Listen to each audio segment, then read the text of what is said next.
Assalomu alaykum, hurmatli yurtdoshlar. Bugun men sizlarga juda muhim masalani tushuntirib bermoqchiman. Har bir pensionerga 1000-5000 so'm berilishi haqida tarqalgan xabarlar nimani anglatadi? Bu pul kimlarga tegishli bo'lishi mumkin?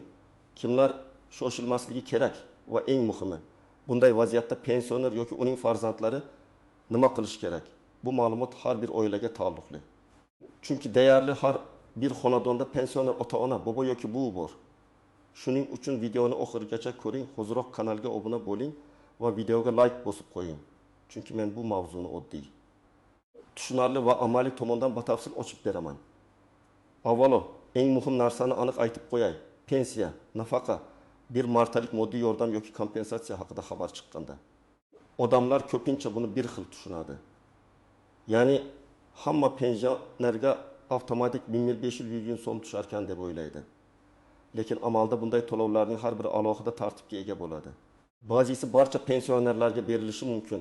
Ba'zisi faqat ijtimoiy himoyaga muhtojlarga, ba'zisi mahalla tavsiyasi bilan, ba'zisi esa ma'lum bir ro'yxat asosida ajratiladi. Oldin qanday edi? Oldin pensionerlar ko'pincha o'z pensiyasini belgilangan kunda bank kartasi yoki naqd shaklida olar edi.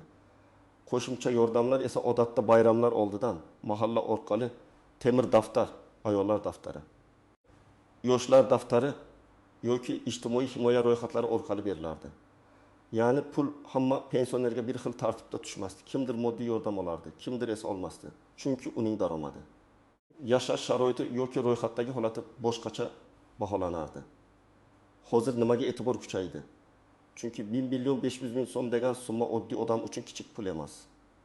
Ayniqsa pensiya bilan kun ko'rayotgan inson uchun bu pul dori-darmon, kommunal to'lov, oziq-ovqat, qishki kiyim yoki uy ta'miri uchun katta yordam bo'lishi mumkin. Shu sababli bunday xabar tarqalishi bilan ko'pchilik bankka yuguradi, mahallaga boradi, telefon qilib so'raydi. Ba'zan esa firibgarlar tuzog'iga tushib qoladi. Men bugun aynan shu xatolarning oldini olish uchun tushuntiryapman. Endi asosiy savol, nima o'zgardi? O'zgarish shundaki, davlat tomonidan beriladigan ijtimoiy yordamlar tobora aniqroq ro'yxatlar, elektron bazalar va fuqarolarning real holatini o'rganish orqali ajratilmoqda. Bu degani endi faqat men pensionerman deyishning o'zi har doim yetarli bo'lmasligi mumkin. Ba'zi holatlarda insonning yoshi, pensiya turi, nogironlik holati, yolg'iz yashashi, qarovchisi bor yo'qligi, oila daromadi, uy-joy sharoiti va boshqa omillar inobatga olinadi. Masalan, bir pensioner 1.200.000 so'm pensiya oladi, yolg'iz yashaydi. Farzandlari boshqa viloyatda, doimiy dori ichadi. Bunday odam ijtimoiy yordam muhtoj sifatida ko'rib chiqilishi mumkin. Boshqa bir pensioner esa 2.800.000 so'm pensiya oladi. Farzandlari bilan yashaydi. Oilada yana 2 kishi ishlaydi, uy-joy sharoiti yaxshi. Bu holatda u ham pensioner bo'lsa-da, qo'shimcha bir martalik yordam bo'yicha birinchi navbatdagi toifaga kirmasligi mumkin. Yana bir muhim jihat bor. 1.500.000 so'm degan summa ba'zan aniq bir dastur, hududiy yordam, bayram oldidan ajratilgan mablag' yoki alohida toifadagi fuqarolar uchun belgilangan ko'mak bo'lishi mumkin. Shuning uchun men doim aytaman. Xabarni eshitdingizmi? Darrov karta raqamini birovga yubormang. Pasport rasmini begonalarga tashlamang. SMS kodini hech kimga aytmang. Avval rasmiy manbadan aniqlashtiring. Birinchi navbatda yolg'iz yashaydigan pensionerlar e'tiborli bo'lishi kerak. Agar pensionerning doimiy qarovchisi bo'lmasa, farzandlari alohida yashasa, sog'lig'i tufayli ko'p xarajat qilsa, u mahalla yoki ijtimoiy himoya organlari orqali o'z holatini bildirishga haqli. Ko'p odamlar meni hech kim chaqirmadi, demak menga tegishli emas deb o'tiradi. Bu noto'g'ri. Ba'zan mahalladagi mas'ullar ham hammani bir kunda qamrab ololmaydi.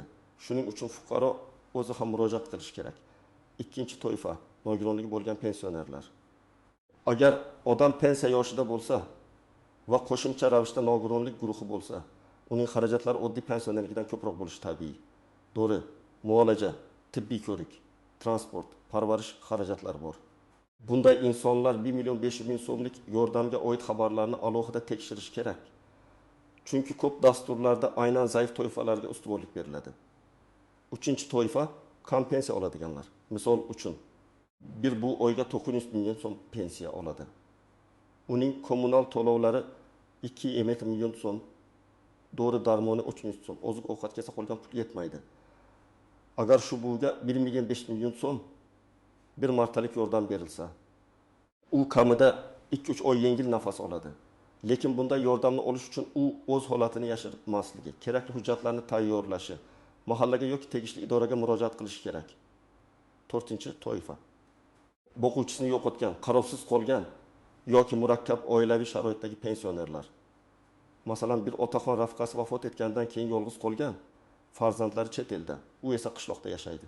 Pensiyasi bor. Lekin uyini isitish, dori olish, ovqat tayyorlash masalalari qiyin.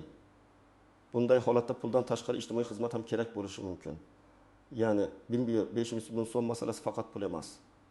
Insonning real hayot sharoitini ko'rsatadigan signal hamdir. Endi kimlar shoshilmasligi kerak? Agar siz allaqachon bankdan, mahalladan yoki ijtimoiy himoya bo'limidan aniq rasmiy xabar olmagan bo'lsangiz, vahima qilmang. Internetda bugun oxirgi kun, tez ro'yxatdan o'ting. Karta raqamingizni yuboring. Pasportingizni tashlang degan xabarlar ko'p uchraydi. Men bunday xabarlarga juda ehtiyot bo'lishni maslahat beraman. Chunki haqiqiy davlat to'lovi uchun odatda sizdan SMS kod so'ralmaydi. Karta paroli talab qilinmaydi. Begona havola orqali karta ma'lumotlarini kiritish so'ralmaydi. Agar sizning pensiyangiz odatdagidek tushayotgan bo'lsa, bank kartangiz ishlayotgan bo'lsa, hech qanday rasmiy chaqiriq olmagan bo'lsangiz, birinchi qadam tekshirish bo'lishi kerak. Tekshirmasdan turib bankomat oldida navbatga turish.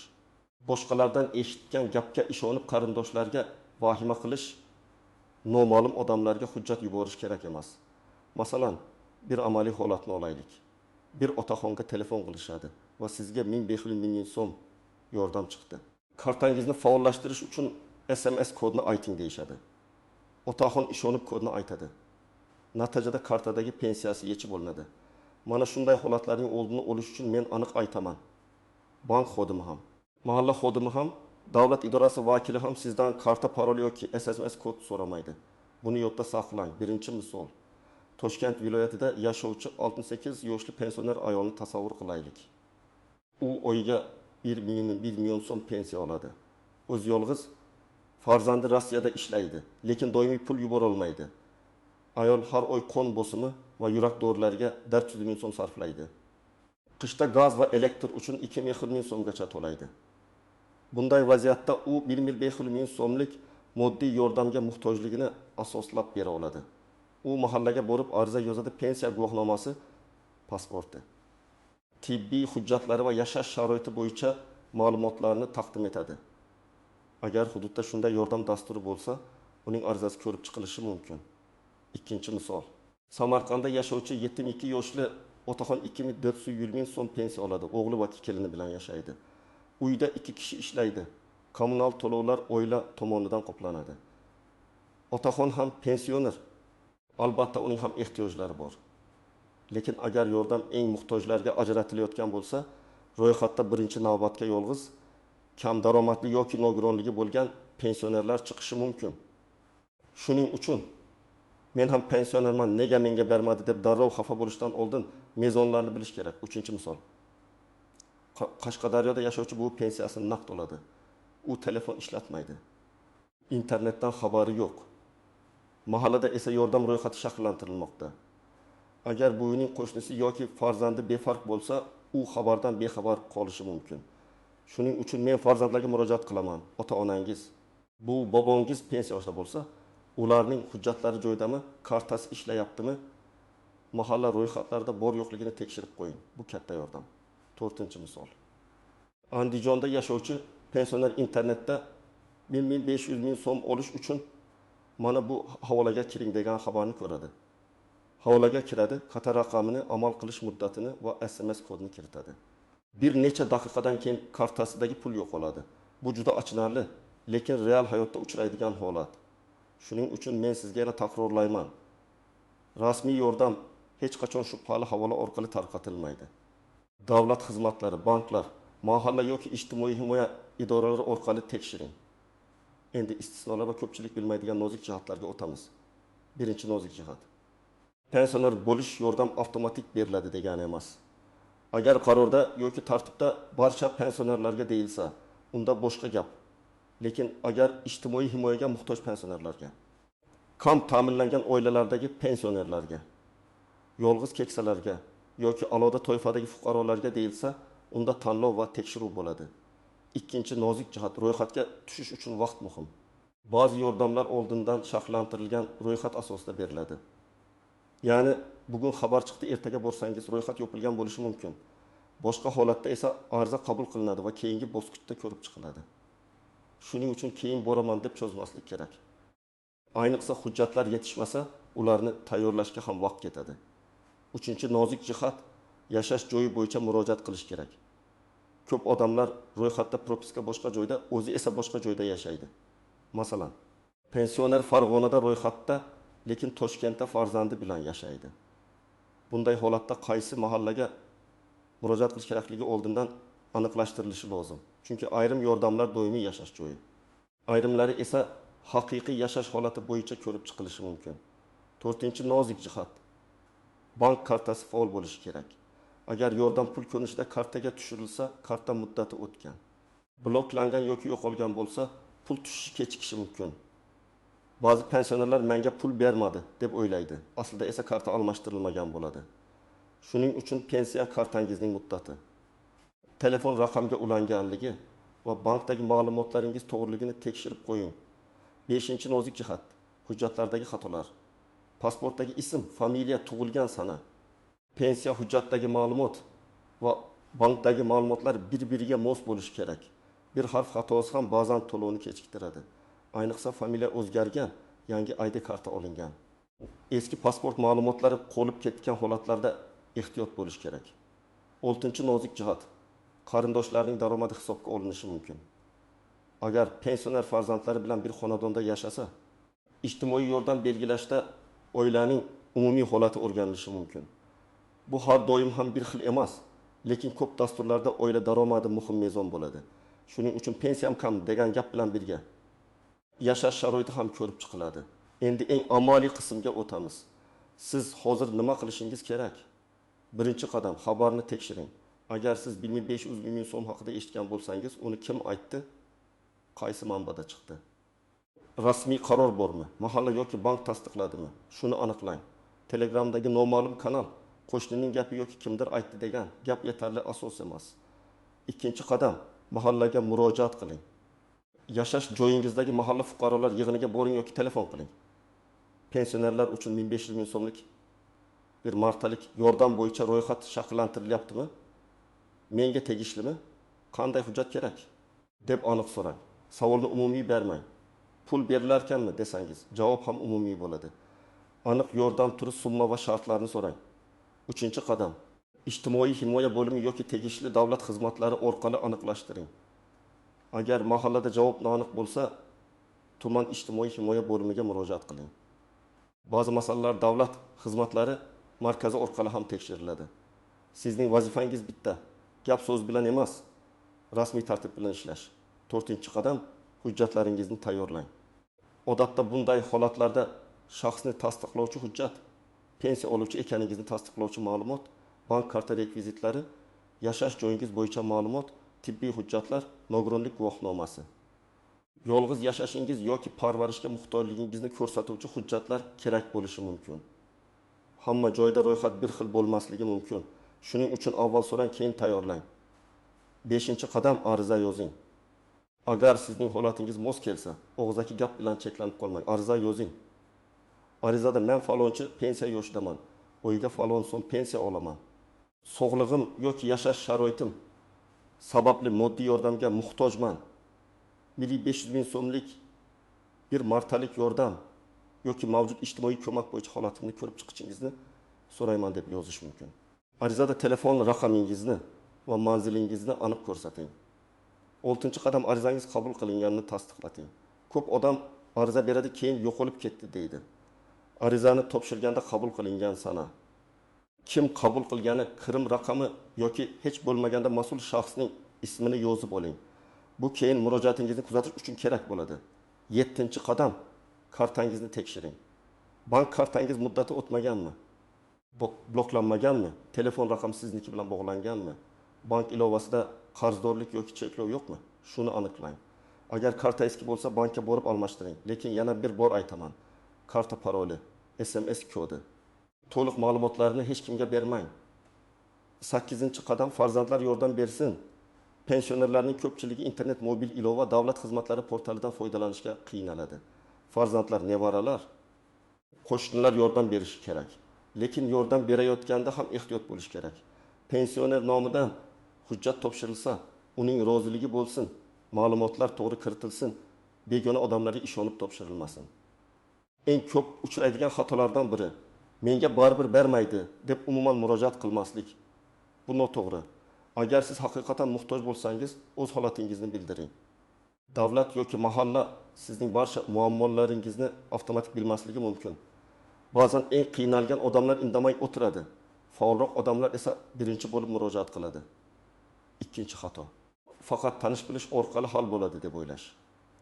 Albatta, tanish odam yo'l ko'rsatishi mumkin, lekin hujjat, ariza va rasmiy tartib bo'lmasa, keyin isbotlash qiyin bo'ladi.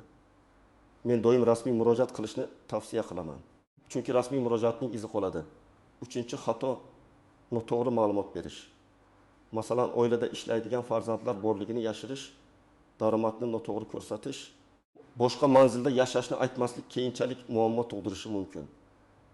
Agar tekshiruvda ma'lumotlar mos kelmasa, yordam rad etilishi yoki qaytarish talabi paydo bo'lishi mumkin. Shuning uchun rostini yozing, lekin o'z ehtiyojingizni ham aniq tushuntiring. 4-xato firibgarlarga ishonish. Men sizni ro'yxatga kiritib beraman, oldindan 100 ming so'm tashlang degan gaplarga ishonmang. Haqiqiy ijtimoiy yordam uchun oldindan pul to'lanmaydi. Agar kimdir pul so'rasa, bu juda shubhali. Bunday holatda mahalla raisi, bank yoki tegishli idoraga xabar bering. 5-xato faqat bir joydan so'rab. Javob olmagach to'xtab qolish. Ba'zan mahallada mas'ul xodim bank bo'ladi. Noto'liq javob beradi yoki masalani yaxshi tushuntirmaydi. Siz odob bilan qayta so'rashingiz, tuman bo'limiga murojaat qilishingiz, davlat xizmatlari orqali aniqlashtirishingiz mumkin. Bu sizning huquqingiz. Bu masala faqat 1.500 ming so'm uchun emas. Bu masala keksalarimizning ijtimoiy himoyasi. Ularning o'z huquqini bilishi va firibgarlardan himoyalanishi uchun muhim. Bugun bir pensioner to'g'ri murojaat qilsa, u nafaqat pul olishi, balki boshqa yordam turlaridan ham xabardor bo'lishi mumkin. Masalan, dori-darmon bo'yicha imtiyoz, uyda parvarish xizmati, oziq-ovqat yordami, kommunal to'lovlar bo'yicha ko'mak yoki tibbiy ko'rikka yo'llanma kabi masalalar ham aniqlashadi. Men ekspert sifatida shuni ko'p ko'rganman. Odamlar o'z huquqini bilmagani uchun yordamdan chetda qoladi. Ba'zan bitta oddiy ariza, bitta tibbiy ma'lumotnoma yoki bank kartasini yangilash masalani hal qiladi. Ba'zan esa odam noto'g'ri havolaga kirib, bor pensiyasidan ham ayriladi. Shuning uchun bugungi videoning maqsadi sizni shoshirish emas, balki to'g'ri yo'lga yo'naltirish. Agar siz pensioner bo'lsangiz, bugunoq hujjatlaringizni tekshiring. Agar ota-onangiz pensioner bo'lsa, ularga telefon qiling. Pensiyangiz tushyaptimi, kartangiz ishlayaptimi, mahalladan biror xabar bo'ldimi, dori-darmonga qiynalmayapsizmi deb so'rang. Bu oddiy savollar katta muammoning oldini olishi mumkin. Xulosa qilib aytaman. 1.500 ming so'm haqidagi xabarni eshitsangiz, avvalo rasmiy manbadan tekshiring. Hamma pensionerga avtomatik tushadi deb o'ylamang. Lekin o'zingizga tegishli bo'lishi mumkin bo'lgan yordamdan ham voz kechmang. Mahallaga murojaat qiling, ijtimoiy himoya bo'limidan aniqlashtiring, hujjatlaringizni tayyorlang, ariza yozing va kartangiz xavfsizligini saqlang. Eng muhimi, SMS kod, karta paroli va shaxsiy ma'lumotlarni begonalarga bermang. Agar kimdir sizdan pul yoki maxfiy kod so'rasa, darhol shubhalaning. Haqiqiy yordam rasmiy tartibda beriladi, firibgarlar esa shoshiltiradi. Qo'rqitadi va maxfiy ma'lumot so'raydi. Sizningcha bunday yordam barcha pensionerlarga berilishi kerakmi yoki faqat eng muhtojlarga ajratilgani to'g'rimi? Fikringizni izohlarda yozib qoldiring. Videoga like bosing, kanalga obuna bo'ling va yaqinlaringizga ulashing. Chunki bu ma'lumot ayniqsa pensioner ota-onalarimiz, bu bobolarimiz uchun juda kerak bo'lishi mumkin.